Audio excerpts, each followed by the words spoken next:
Hi, my name is Elaine Englehardt. I'm from Utah Valley University. I'm a distinguished professor of ethics and also a professor of philosophy, and I've been there for more than 40 years.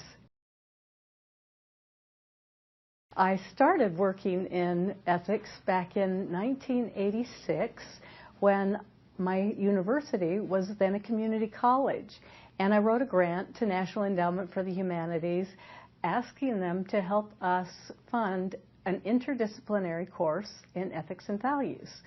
And they didn't know what to think about funding a technical college. Did we have enough dedication? Could we really pull off a major humanities course like this? Well, it took 3 times to get the grant, but by the 3rd time, we were really ready to do this course with or without funding from NEH. But having the money, the name, the significance of National Endowment for the Humanities behind us was really important. And so at this college then, we started having a core course in ethics that was interdisciplinary. It used the disciplines of philosophy, history, literature, and religion as vehicles for navigating through this very important topic of ethics. Sometimes people think they know their ethics already, and there's only one point of view, and there's one political party, and there's one religion, and we don't need to look beyond this. But we can see how important it is when we start challenging people to look at their own basic ideas and trying to expand them. You know, there are some issues within the field of ethics that I like discussing with my students, that I like discussing with colleagues. I find that the issue of war and nuclear war is not a subject that the students really focus on. They feel like that if it happens, and I'm gone. And they don't really think about, are there ways that we can peacefully prevent this? Are there ways that we can work through not having as many nuclear weapons?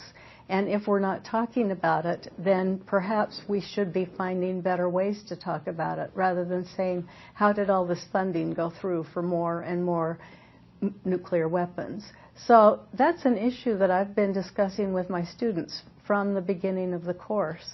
Other issue that I've always enjoyed discussing are business ethics issues, and starting with making sure they understand some of the fundamentals of business ethics from folks such as Adam Smith and Karl Marx, you know, even bringing in Friedman, and then looking at some of the really strong issues. And once again, being guided by wonderful mentors such as Patricia Werhane and Tom Donaldson and other people who have put out outstanding books that help faculty such as myself introduce students to these very important issues. I've also found that the great Civil War debate in at least at my university, has been the issue of abortion and sexual morality. And I've never run away from that issue. It is an issue that I've taught since the beginning of this course in 1986, and I'm still discussing it today. And sadly, we have made no progress, or the progress that we've made seems that we have taken many steps backwards in this. And so these are 3 areas that I discussed that I think are so very important for my students, and so continue to discuss them. I think that technology will bring a lot of new issues that ethicists should be grappling with, but I also don't think that some of these old issues will go away.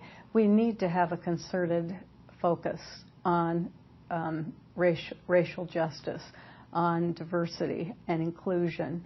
And if we don't talk about it, we'll find ourselves right back in the same spot where we are right now with reproductive rights for women. So it's amazing to me how things can slide backward just when we have become complacent and we think that they're going to be moving forward. But there are these other exciting areas that we can look at, such as drones and artificial intelligence and lethal artificial intelligence, and are they autonomous and could they take off on their own? We talk about the self-driving cars.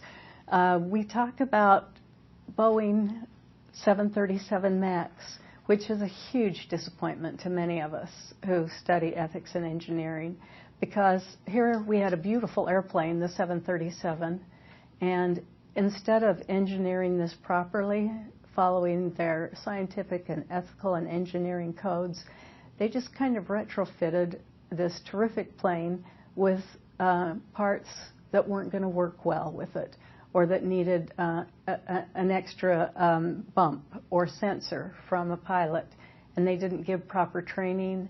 We've had 2 fatal crashes. So just when we think that probably in an area where we were doing great, all it took was a span of 5 months to find out how defective this airliner is, and what are they going to do about that fleet, and what will this business giant do? Can it be brought down by this mistake?